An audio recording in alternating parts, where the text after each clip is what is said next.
نحمده ونصلي ونسلم على رسوله الكريم اما بعد فاعوذ باللہ من الشیطان الرجیم بسم اللہ الرحمن الرحیم۔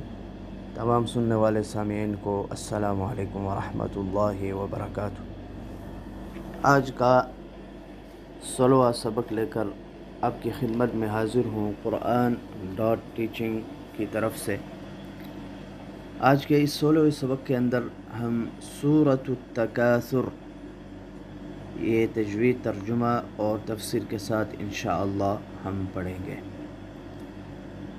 سب سے پہلے تجوید کے ساتھ یہ سورہ مبارکہ پڑھیں گے، پھر ترجمہ اور تفسیر پڑھیں گے۔ اعوذ باللہ من الشیطان الرجیم، بسم اللہ الرحمن الرحیم۔ الہاکم التکاثر حتی زرتم المقابر۔ را کو پر پڑھیں اس لیے کہ را سے پہلے پیش ہے۔ مقابر میں الف کو بھی موٹا پڑھیں گے، پر پڑھیں گے، اس لیے کہ الف سے پہلے حروف مستعلیہ میں سے قاف آیا ہے۔ 5 حروف میں نے بتائے تھے آپ کو، صاد، ضاد، طا، ظا اور قاف۔ ان 5 حروف میں سے کوئی بھی حرف الف سے پہلے آئے گا تو الف کو بھی پر پڑھا جائے گا، موٹا پڑھا جائے گا، اور باقی حالات میں الف کو باریک پڑھیں گے۔ حتی زرتم المقابر، اور را کا حکم یہاں پر یہ ہے کہ وقف کی حالت میں را کو باریک پڑھیں گے، اس لیے کہ اس صورت میں را ساکن ہو جائے گی، اور را ساکن سے پہلے زیر ہے تو اس کو باریک پڑھیں گے۔ اور اگر آپ ملا کے پڑھتے ہیں زرتم المقابر کلا، تو ملا کے پڑھنے کی صورت میں اگلی آیت کے ساتھ اس را کو پر پڑھیں گے، باریک نہیں پڑھیں گے۔ کیوں؟ اس لیے کہ را کے اوپر زبر ہے۔ کلا سوف تعلمون، ثم کلا سوف تعلمون۔ میم مشددہ ہے، اس کا حکم غنہ ہے، غنہ کریں گے۔ کلا لو تعلمون علم الیقین لترون الجحیم ثم لترونها عین الیقین ثم لتسألن یومئذ عن النعیم۔ بسم اللہ الرحمن الرحیم۔ الہاکم التکاثر حتی زرتم المقابر کلا سوف تعلمون ثم كلا سوف تعلمون كلا لو تعلمون علم اليقين لترون الجحيم ثم لترونها عين اليقين ثم لتسألن يومئذ عن النعيم۔ صدق اللہ العظیم۔ اس سورہ مبارکہ کا ترجمہ یہ ہے، بسم اللہ الرحمن الرحیم، شروع اللہ کے نام سے جو بڑا مہربان نہایت رحم والا ہے۔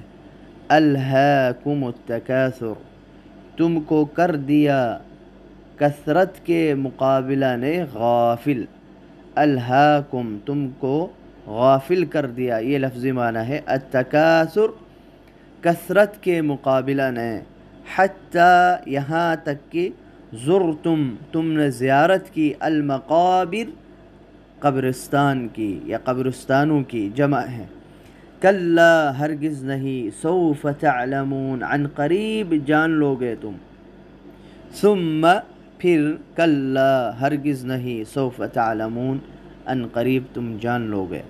کلا ہرگز نہیں، لو تعلمون علم الیقین، اگر تم علم الیقین کے طور پر جان لیتے، یعنی یقینی علم کے طور پر جان لیتے، لترون الجحیم، تم ضرور ضرور دوزخ کو دیکھو گے۔ الجحیم دوزخ، تم ضرور ضرور دوزخ کو دیکھو گے۔ ثم پھر لترونها عین الیقین، یہ ضروری بات ہے کہ تم اسے عین الیقین کے طور پر دیکھ لو گے، یقین کی آگ سے تم دیکھ لو گے۔ ثم لتسألن، پھر ضرور بالضرور تم سے سوال کیا جائے گا، یومئذ اس دن، عن النعیم، نعمتوں کے بارے میں۔ اس سورہ مبارکہ کا نام سورۃ التکاثر ہے، سورۃ التکاثر ہے۔ اس کی پہلی آیت میں التکاثر کا لفظ آیا ہے، اس لیے اس سورت کا نام تکاثر ہے۔ اس سورہ مبارکہ کا خلاصہ یہ ہے کہ اس میں ان لوگوں کی مذمت بیان کی گئی ہے جو صرف دنیا کی زندگی کو اپنا مقصد بنا لیتے ہیں اور دنیا کا ایندھن جمع کرنے میں لگے رہتے ہیں۔ ان کے انہماک کو دیکھ کر یوں لگتا ہے کہ انہیں دنیا میں ہمیشہ رہنا ہے، لیکن پھر اچانک موت آ جاتی ہے، جس کی وجہ سے ان کے سارے منصوبے دھرے کے دھرے رہ جاتے ہیں اور انہیں قصر سے قبر کی طرف منتقل ہونا پڑتا ہے۔ ان لوگوں کو ڈرایا گیا کہ قیامت کے دن تمام اعمال کے بارے میں سوال ہوگا، اور اللہ تبارک و تعالی نے صاف صاف بتا دیا کہ تم جہنم کو ضرور دیکھو گے اور تم سے اللہ کی نعمتوں کے بارے میں ضرور سوال کیا جائے گا کہ امن، صحت، فراغت، کھانا پینا اور ٹھکانہ، علم اور دولت جیسی نعمتوں کو کہاں استعمال کیا، جوانی کی نعمت کو کہاں صرف کیا، مال و دولت کو کہاں تم نے لٹایا۔ تو جو اللہ کی نعمتیں ہیں ان نعمتوں کے بارے میں اللہ رب العزت جو ہے ہر انسان سے سوال کریں گے۔ التکاثر جو ہے، التکاثر، یہ اس کا معنی ہے کثرت مال اور کثرت تعداد پر فخر کرنا، کثرت مال اور کثرت تعداد پر فخر کرنا کہ ہمارے پاس مال زیادہ ہے اور میرے قبیلے اور میرے خاندان کے لوگ جو ہے نا بڑے طاقتور ہیں، میرے خاندان اور میرے قبیلے کے لوگ جو ہے وہ زیادہ ہیں فلاں خاندان سے۔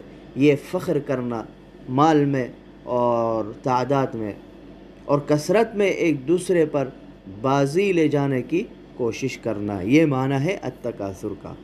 اب ہوا کیا؟ ہوا یہ کہ مفسرین حضرات نے لکھا ہے کہ انصار کے دو قبیلوں نے آپس میں فخر کیا اور ایک دوسرے پر اپنی جماعت کی زیادتی کا اظہار کیا۔ ایک قبیلے نے کہا کہ ہمارے قبیلے کے لوگ زیادہ ہیں، تو دوسرے نے کہا نہیں، ہمارے قبیلے کے لوگ زیادہ ہیں۔ چنانچہ انہوں نے کہا چلو آؤ اپنے اپنے جو ہے نا قبیلے کے لوگوں کو گنتے ہیں، شمار کرتے ہیں۔ زندوں کو شمار کرنا شروع کیا اور ان کی تعداد ختم ہو گئی، تو وہ جو ہے نا قبرستان چلے گئے اور مردوں کو گننا شروع کیا، وہاں جا کر مردوں کو گننا شروع کیا۔ اسی پر اللہ رب العزت نے اس سورہ مبارکہ کو نازل فرمایا اور ارشاد فرمایا الہاکم، تمہیں غفلت میں رکھا، التکاثر، کثرت کی خواہش نے، ایک دوسرے سے بڑھ چڑھ کر دنیا کا عیش حاصل کرنے کی ہوس نے تمہیں غفلت میں ڈال رکھا ہے، یعنی دنیا سمیٹنے کی دھن میں لگ کر تم آخرت کو بھولے ہوئے ہو۔ حتی زرتم المقابر، حتی زرتم المقابر، یہاں تک کہ تم نے قبروں کی زیارت کی، تم قبروں تک جا پہنچے، زندے تو رہے زندے، تم تو قبروں تک جا کر تم قبروں تک پہنچ گئے۔ تو اللہ تعالیٰ فرماتے ہیں کہ اس فخر کے چکر میں تم یہاں قبرستانوں تک پہنچے اور ان کا ذکر کرتے ہو، یا یہ کہ اسی میں زندگی گزار کر مر جاتے ہو۔ اور پھر فرمایا کلا سوف تعلمون، تمہیں بہت جلدی معلوم ہو جائے گا کہ تمہارے ساتھ قبروں کا کیا معاملہ کیا جائے گا، قبروں میں تمہارے ساتھ کیا معاملہ کیا جائے گا، پھر مرنے کے وقت تمہیں معلوم پڑ جائے گا۔ اور فرمایا کلا لو تعلمون علم الیقین، ہرگز نہیں، کاش تم یقینی علم کے ساتھ یہ بات جانتے ہوتے تو ایسا نہ کرتے۔ اگر تمہیں اس بات کا یقینی علم ہوتا کہ بالآخر انسان کو مرنا ہے، یہ فخر کوئی فخر نہیں ہے اور یہ زیادتی کوئی زیادتی نہیں ہے، یہ مال یہ دولت یہ کوئی حیثیت نہیں رکھتا، تم یقینی طور پر یہ جان لیتے تو تم ہرگز ایسا نہیں کرتے۔ لَتَرَوُنَّ الْجَحِيمَ، تم ضرور دیکھو گے جہنم کو۔ جو لوگ جنت میں جائیں گے، جو لوگ جنت میں جائیں گے، اللہ رب العزت ہم سب کو جنت میں جانا نصیب فرمائے، تو جو جنت میں جائیں گے ان جنتیوں کو بھی دوزخ دکھائی جائے گی تاکہ انہیں جنت کی صحیح قدر معلوم ہو سکے۔ ثم لترونها عین الیقین، پھر ضرور اسے دیکھو گے یقین کی آنکھ کے ساتھ۔ ثم لتسألن یومئذ عن النعیم، پھر ضرور تم پوچھے جاؤ گے اس دن نعمتوں کے بارے میں، یعنی دنیا میں جو نعمتیں تمہیں میسر تھی ان پر اللہ تعالیٰ کا شکر کیسے ادا کیا اور اللہ رب العزت کی کس طرح فرما برداری کی۔ حضرت ابن مسعود رضی اللہ تعالیٰ عنہ سے روایت ہے کہ رسول اللہ صلی اللہ علیہ وآلہ وسلم نے ارشاد فرمایا کہ قیامت کے دن انسان کے قدم حساب کی جگہ سے اس وقت تک نہیں ہٹیں گے جب تک ہر انسان سے 5 چیزوں کا سوال نہ کیا جائے، 5 چیزوں کے متعلق اس سے سوال نہ کیا جائے، اس وقت تک انسان کے قدم حساب کی جگہ سے نہیں ہٹیں گے۔ وہ کیا ہے؟ نمبر 1 عمر کو کہاں فنا کیا، نمبر 2 جوانی کو کن کاموں میں ضائع کیا، نمبر 3 مال کہاں سے کمایا، اور نمبر 4 اس مال کو خرچ کہاں کیا، اور نمبر 5 اور جو اللہ رب العزت نے علم دیا تھا اس علم پر کتنا عمل کیا۔ تو ان 5 چیزوں کے بارے میں مجھ سے، آپ سے، ہر انسان سے، ہر مرد و عورت سے سوال کیا جائے گا، اور اس وقت تک حساب کی جو جگہ ہے وہاں سے قدم نہیں ہٹیں گے جب تک ان 5 چیزوں کے متعلق سوال نہ کیا جائے۔ اور ابو ہریرہ رضی اللہ تعالیٰ عنہ سے روایت ہے کہ رسول اللہ صلی اللہ علیہ وآلہ وسلم نے ارشاد فرمایا کہ بندہ سے نعمتوں کے بارے میں جو سب سے پہلا سوال کیا جائے گا وہ یہ ہے کہ اللہ تعالیٰ فرمائیں گے کیا ہم نے تیرے جسم کو تندرست نہیں رکھا تھا، کیا ہم نے تمہیں ٹھنڈے پانی سے سیراب نہیں کیا تھا۔ ٹھنڈا پانی کتنی بڑی اللہ کی نعمت ہے، ہمارا جسم تندرست ہے، سالم ہے، کوئی بیماری نہیں ہے، یہ کتنی بڑی نعمت ہے۔ تو اللہ رب العزت جو ہے سب سے پہلے انسان سے جن نعمتوں کے بارے میں جو سب سے پہلا سوال کیا جائے گا وہ یہ کہ اللہ تعالیٰ فرمائیں گے کیا ہم نے تیرے جسم کو تندرست نہیں رکھا تھا، کیا ہم نے تمہیں ٹھنڈے پانی سے سیراب نہیں کیا تھا۔ اللہ تعالیٰ کی بے شمار نعمتیں ہم پر ہیں، اگر ہم شمار کرنے بیٹھ جائیں تو ہماری عمریں ختم ہو جائیں اور ہم اس کی کسی ایک نعمت کا بھی شکر بجا نہ لا سکیں۔ لہذا اللہ رب العزت کا شکر ادا کیا کرے اور اس کی نعمتوں کا صحیح استعمال کرے۔ اللہ رب العزت ہم سب کو اپنی نعمتوں کا شکر ادا کرنے کی توفیق عطا فرمائے۔